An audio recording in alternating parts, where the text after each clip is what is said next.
So just to share with you briefly a little bit about my career journey. I actually switched careers after graduating and working for several years in the field of science and worked in a developing country for 12 years. And I returned to England for a range of circumstances sort of led me to the field of social care. And I was supported very much by Haringey Council to really start and develop my career in adult social care 30 years ago. I live locally, as well as sort of being very committed to Haringey, just in terms of the support that they've given me. I find it a very vibrant, diverse place to work and extremely rewarding. And Haringey has certainly invested in my development. And I see it as an opportunity to give back to the community in which I live, where my family networks are. And it's a really, for the most part, been a really sort of exciting and rewarding career journey. I think there's something about the history of myself being a product of the Windrush generation. So my parents came here in the early 60s, and myself and my siblings followed shortly afterwards. And I think it's well documented the sort of experience that immigrants experienced when they actually came to England, in a very cold, hostile environment, and very openly sort of racist practices. And I think in just considering and reflecting on the impact those experiences had on my parents, I think it's important to note that they obviously impacted on my upbringing, impacted on the way I see myself, etc., and really reflects the journey that I've been on. So I don't think it's too excessive to talk about the trauma that was experienced and how that played out in different ways, not just externally, but also within the family sort of environment and upbringing. So as with many other parents who were brought up in the Caribbean, education was really a mantra of my parents. And they actually saw it as a way out and towards a better life for their children. And so that was something that was really instilled in me at a very early age. But there was something, I think, that experience of trauma, that their experience also instilled in me in terms of the characteristics they're sort of demonstrated. So it's important to note that perhaps self-belief, my own self-belief in terms of my abilities and my confidence to actually, particularly in the work environment, had a really significant impact on my career journey. And just looking back, I felt it was really, I think, managers that I had that I think supported me and helped me to unlock that self-belief. But of course, then you have to deliver. And in terms of my career journey, I've had quite rapid promotions, one would say, over relatively short periods of time. But what I firmly believe is that the door was opened by line managers, mentors that I've had on my career journey, coaches, that really helped me to build confidence and to overcome some of the sort of characteristics that my parents' generation actually experienced.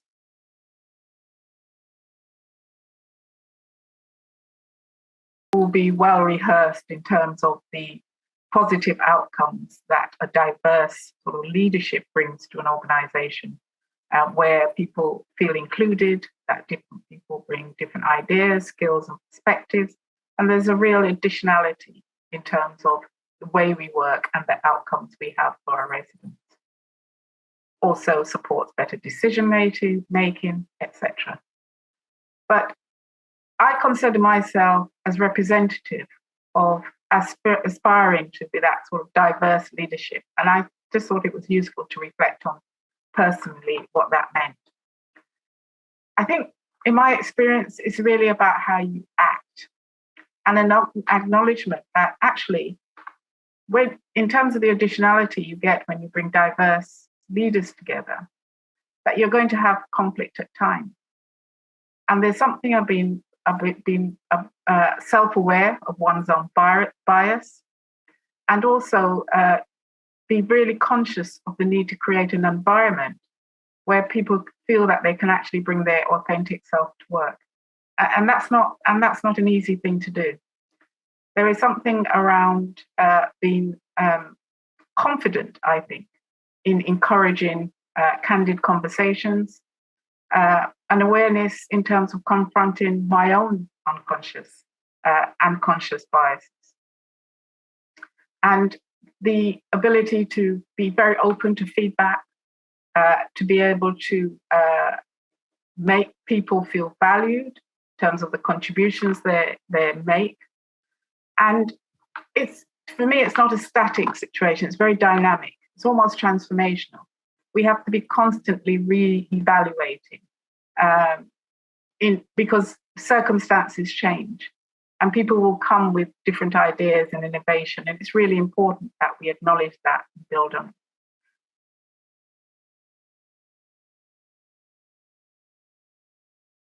Really about having senior leaders having a real understanding of themselves and the contributions they make to the whole. And I'm just going to, speak personally in that sense. I think I've learned that it's okay to be uncomfortable, to be comfortable with being uncomfortable. So, for example, I'm open to learning. I absolutely embrace any opportunity that I have, learning from my staff network groups, for example, looking at the insights that we bring together when we have conversations together, and really appreciating what others bring to the table. Another important role is to be an active sponsor. For example, I play a role back in Haringey in setting up a health inequalities group across all the partners within the borough. And there's something around understanding the injustice, the inequality that plays out in certain sections of our community, and coming together to actually understand how we can work together to do something about it.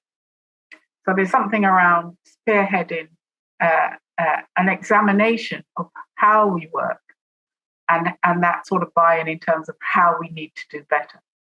What's really helpful in Haringey, we've taken the learning in terms of our COVID recovery. And I would say largely before COVID, everybody was kind of office-based for 90% of the week. There's a real drive to encourage all staff to be out there alongside our communities, alongside our residents. And it's only in that way, by being visible and accessible, that we can have the conversations that are needed in terms of that shared leadership. And it doesn't just happen, but there's an acknowledgement that actually, if we really want to work side by side in our communities, we've got to support and invest in creating leaders within our communities as well. And the diversity is there. So, it's a ready-made pool, but it doesn't just happen. We've got to very consciously talk to our communities, talk about how they need to be supported, how they need to be invested. And so in order that we can work side by side going forward. That's a significant change in terms of the way we usually do things. So we often talk about co-production, co-design. And that's something that certainly there's very much a test and learn in certain areas in Haringey. But very importantly, it's taking the learning from how we work with our residents and acknowledging that they have so much to give in terms of their own experiences and how they can improve outcomes for themselves. And there's just something around us being willing to give up some of that power from our professional base and to try to address some of those inequalities we have in our relationships with residents. supporting and other leaders so that we can build that sort of diverse, inclusive leadership for the organizations, whatever organization that I'm part of. And so I'm a firm believer in distributed leadership. And I'll just share with you some of the roles that I feel that I support in trying to build that sort of coalition of diverse contributions within the organization. So here in Haringey, as well as being, the director, I always also have an equalities, diversity and inclusion hat on. So I'm the corporate lead for EDI. I chair the EDI steering group. And it's really, we have 7 at the moment, and it includes social mobility, as well as the sort of traditional sort of women's and gender and other sort of protected characteristics. Parents and Carers is a staff network group that grew and was formed and launched following our experiences with COVID. So there's something for me around intersectionality is a really significant theme in terms of the work that I try to do in my leadership role as chair of the steering group. And it's how we can bring people together to hear their voices.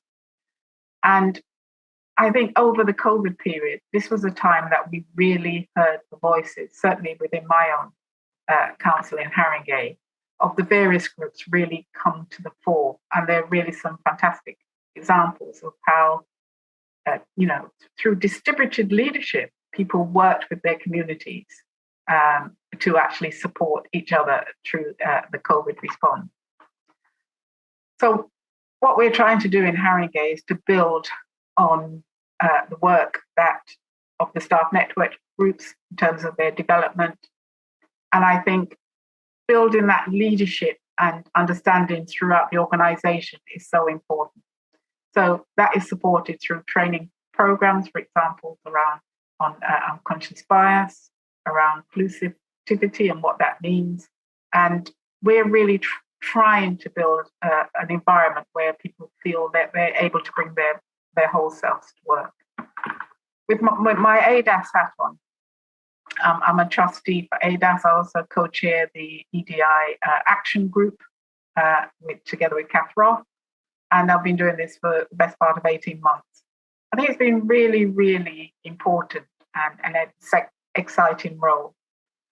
So there's just something around understanding ourselves as an organisation, really examining ourselves. So we organised some training for the whole of the trustees members on EDI. And there's just something around just reaching out to the regions as well and sharing the good practice that's going on in all the regions, so that collectively ADASS is seen not just as a sort of a central organisation, but a collective, and bringing together all the excellent practices on EDI throughout the whole country, I think is just really fantastic, and it can only support the growth of ADASS as an organisation.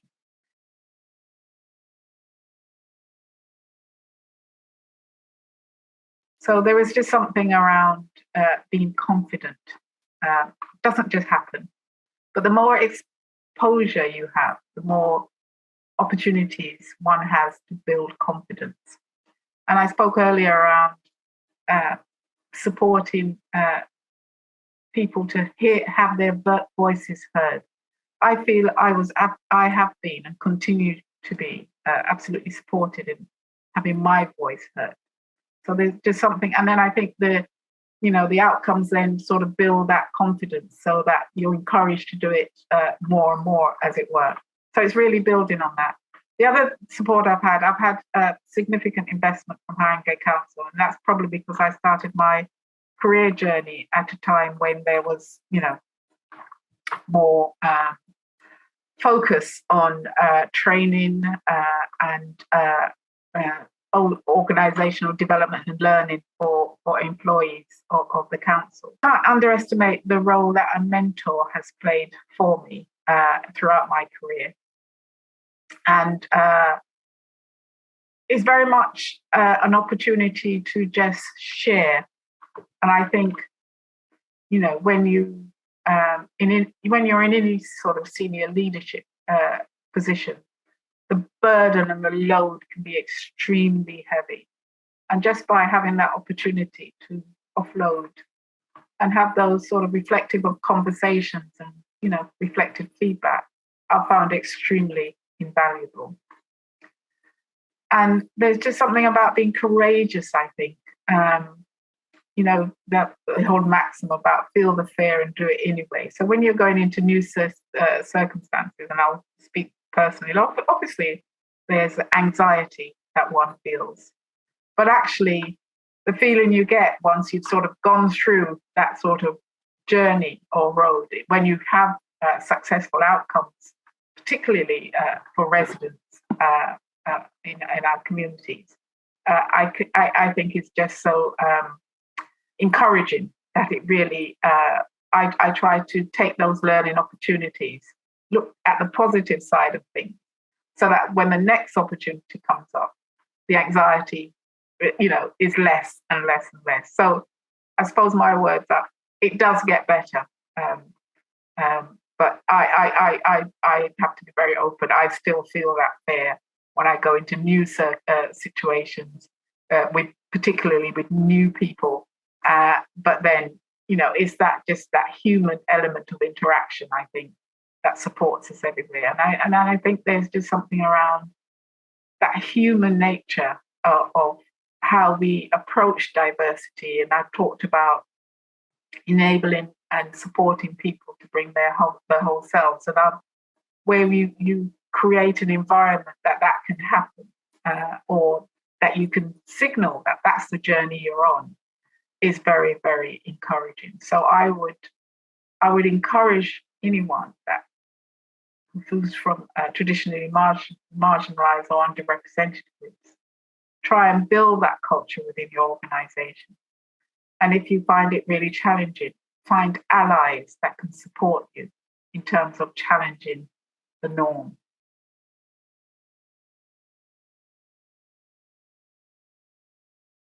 I think COVID and the pandemic has been a real significant time for all of us.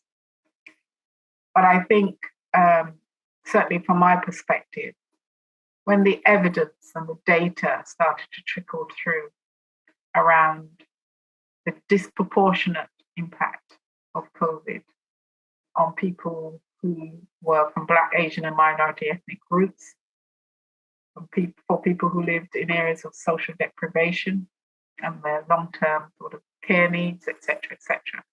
I think that's really why it sort of raised the whole profile of diversity and inclusion. And I think a lot of the work we've done in Haringey is really in response to those stark statistics. And one can't help be reminded of the media exposures of how people were dying because of structural inequalities within our systems. And I think that has really spearheaded an opportunity for us just to embed diversity and inclusion into everything that we do, whatever work environment we're in. And I'm pleased to say that I feel that I've played a role in Haringey in really responding to that very critical situation, and continue to play a role.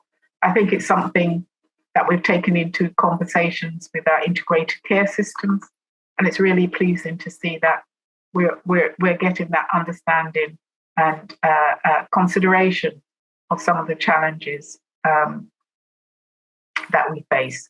Because very often the structural inequalities within our institutions reflect on outcomes for our residents. I think the other sort of area that really cemented why diversity and inclusion is so important is George Floyd, the death of George Floyd. Again, attracted significant media attention.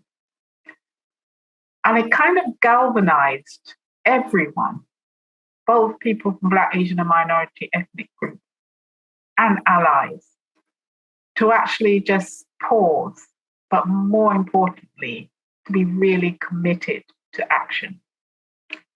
And I just remembered in that year I was writing on the blog for the council my reflections around Black History Month. That was later in the year. And I remember writing and reflecting that it actually felt very differently because of the George Floyd death. So previously, it would be a cause for celebration of diversity and lots of events and poetry, etc., etc. I think the difference that year was it was also a pause for reflection and also a commitment to actually do things differently, not as an add-on, but as a way of embedding diversity and inclusion